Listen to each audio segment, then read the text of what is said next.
வணக்கம். இன்றைக்கி நம்ம பார்க்க போகிற ஒரு சிம்பிளான லஞ்ச் மெனு என்னென்னு பார்த்தீங்கன்னா, மசாலா லெமன் ரைஸு.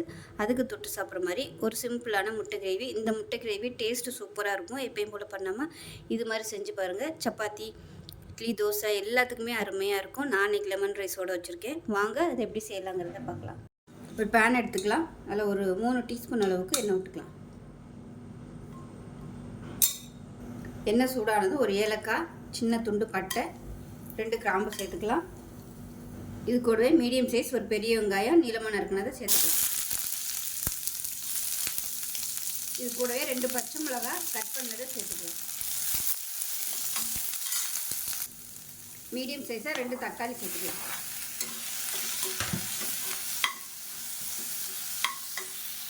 ஒரு டீஸ்பூன் சோம்பு சேர்த்துக்கலாம். 1/4 டீஸ்பூன் போல் மிளகு சேர்த்துக்கலாம். இஞ்சி பூண்டு பேஸ்ட்டு 1 டேபிள் ஸ்பூன் சேர்த்துக்கலாம். ஒரு 5 முந்திரி பருப்பு சேர்த்துக்கலாம். இது எல்லாமே நல்லா வதங்கிடுச்சு. கேஸை மாற்றிட்டு ஆற விட்டுட்டு நல்லா நைஸாக அரைச்சிட்டு பார்க்கலாம்.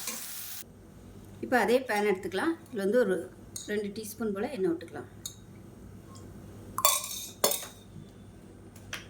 இப்போ அதில் முட்டை வந்து நம்ம வறுக்க போகிறோம். அதனால் ஒரு 2 டீஸ்பூன் போல் மிளகாத்தூள், கொஞ்சமாக உப்பு சேர்த்துக்கலாம்.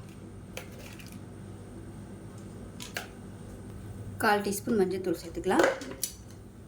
இது லேசாக கலந்து விட்டுட்டு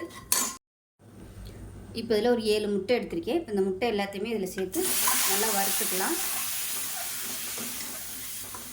அடுப்பை நல்லா குறைச்சி வச்சுக்கோங்க.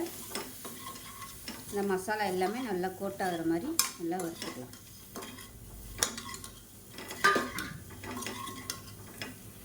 இப்போ பாருங்கள், முட்டை எல்லாமே நல்லா ரோஸ்ட் ஆயிடுச்சு. வேறு பிளேட்டுக்கு மாற்றிக்கலாம்.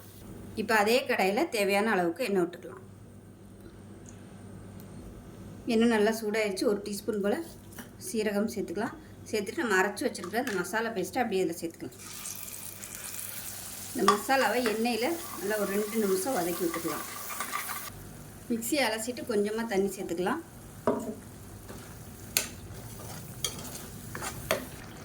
இப்போ மசாலா நல்லா வதங்கிட்டு இருக்கு. காரத்துக்கு தேவையான அளவு மிளகாத்தூள் வந்து 1 டீஸ்பூன் போல் சேர்த்துக்கலாம். 1 டீஸ்பூன் தனியாத்தூள், கொஞ்சமாக கரம் மசாலா தூள் சேர்த்துக்கலாம். 1/4 டீஸ்பூன் கரம் மசாலா. இது எல்லாத்தையும் நல்லா எண்ணெயில் வதக்கி விட்டுக்கலாம். வறுத்து வச்சுருக்க முட்டை எல்லாத்தையுமே 2ஆக கட் பண்ணிக்கலாம். முழுசாக சேர்க்குறனாலும் சேர்த்துக்கலாம். நான் வந்து 2ஆக கட் பண்ணுறேன். இப்போ இதில் கொஞ்சமாக தண்ணி சேர்த்துக்கலாம். நல்லா சூடான தண்ணியாக சேர்த்துக்கோங்க. கொஞ்சம் கிரேவி திக்காகவே வச்சுக்கோங்க. ரொம்ப தண்ணி ஊற்றிட வேணாம். உப்பு கொஞ்சம் கம்மியாக இருக்குது, கொஞ்சம் சேர்த்துக்கலாம். இப்போ இதில் கட் பண்ணி வச்சுருக்க முட்டை எல்லாத்தையுமே சேர்த்துக்கலாம். சேர்த்துட்டு நல்லா கலந்து விட்டுடலாம். அடுப்பு நல்லா மீடியமான ஃப்ளேமில் வச்சுட்டு நல்லா எண்ணெய் பிரிஞ்சு வர அளவுக்கு சிம்மில் விட்டுடலாம்.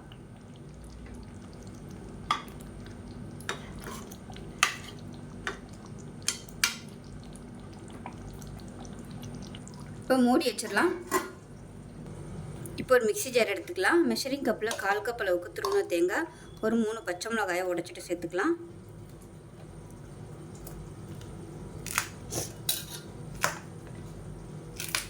இது கூடவே 4 பல் பூண்டு சேர்த்துக்கலாம். 1 டீஸ்பூன் சீரகம், கொஞ்சமாக கொத்தமல்லி இலை சேர்த்துக்கலாம். இது எல்லாத்தையும் நல்லா கொரன்னு அரைச்சிக்கலாம். ரொம்ப நைஸாக அரைக்கக்கூடாது. இப்போ நம்மளுடைய முட்டை கிரேவி எப்படி இருக்குன்னு பார்க்கலாம். பாருங்கள், எண்ணெயெல்லாம் பிரிஞ்சு சூப்பராக வந்துருச்சு. ஆறுச்சுன்னா நல்லா கெட்டியாக வந்துடும். இது வந்து சப்பாத்திக்கெலாம் கூட இந்த மாதிரி நீங்கள் தொட்டு சாப்பிட்டிங்கன்னா சூப்பராக இருக்கும். சாதத்தில் கூட நீங்கள் இப்போ இதை பிசைஞ்சு சாப்பிட்டிங்கனாலும் நல்லாயிருக்கும். அவ்வளோதான், அருமையான முட்டை கிரேவி ரெடி ஆயிடுச்சு. இப்போ ஒரு பேன் எடுத்துக்கலாம். தேவையான அளவுக்கு எண்ணெய் விட்டுக்கலாம். எண்ணெய் சூடானதும் 1 டீஸ்பூன் போல் கடுகு சேர்த்துக்கலாம். அதே மாதிரி 1 டேபிள் ஸ்பூன் உளுந்து, 1 டேபிள் ஸ்பூன் கடலைப்பருப்பு, ஒரு 4-5 முந்திரி பருப்பு சேர்த்துக்கலாம். இது கூடவே ஒரு 5-6 வரமிளகா சேர்த்துக்கலாம். இப்போ இதில் ஒரு கை நிறைய வேர்க்கடலை சேர்த்துக்கலாம். இப்போ இதில் ஒரு கொத்து கருவேப்பிலை சேர்த்துக்கலாம். இப்போ இதில் கொஞ்சமாக பெருங்காயத்தூள் சேர்த்துக்கலாம். அதே மாதிரி மசாலாவுக்கு தேவையான உப்பு கொஞ்சம் சேர்த்துக்கலாம். சாதம் வடிக்கையிலையும் உப்பு சேர்த்துருக்கேன். இப்போ இந்த மசாலாவுக்கு மட்டும் தேவையான உப்பு சேர்த்துக்கலாம். இப்போ எல்லாமே நல்லா பொன்னிறமாக வதங்கிருச்சு. நம்ம அரைச்சி வச்சுருக்கிறத தேங்காய் பேஸ்ட்டை சேர்த்துக்கலாம். தேங்காய் கொத்தமல்லி பேஸ்ட்டு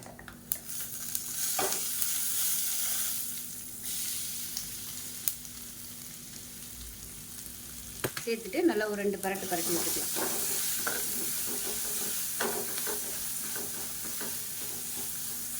இப்போ இதில் கொஞ்சமாக மஞ்சள்தூள் சேர்த்துக்கலாம். மஞ்சள்தூள் சேர்த்துட்டு கேஸ் அமர்த்திடலாம். இதில் பார்த்தீங்கன்னா ஒரு 3 லெமன் வந்து புளிஞ்சு வச்சுருக்கேன் ஜூஸு. இப்போ இதை சேர்த்துக்கலாம். கேஸ் அமர்த்திட்டு சேர்த்துக்கோங்க. சேர்த்துட்டு கலந்து விட்டுக்கலாம்.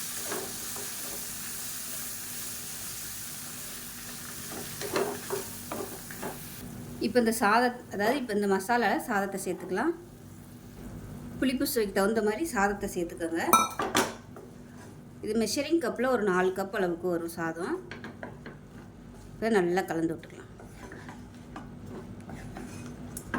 உங்களுக்கு புளிப்பு சுவை அதிகமாக இருந்துச்சுன்னா இன்னும் கூட நீங்கள் சாதம் சேர்த்துக்கலாம்.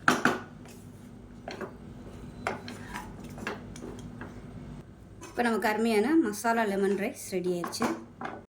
இப்போ நமக்கு மசாலா லெமன் ரைஸு சூப்பராக ரெடி ஆயிடுச்சு. அதே மாதிரி அதுக்கு தொட்டு சாப்பிட்ற மாதிரி முட்டை கிரேவி ரெண்டுமே சூப்பராக இருக்கும். இந்த மசாலா கூட நீங்கள் தொட்டு சாப்பிட்லாம், இல்லை சைடிஷாகவும் வச்சுக்கலாம்.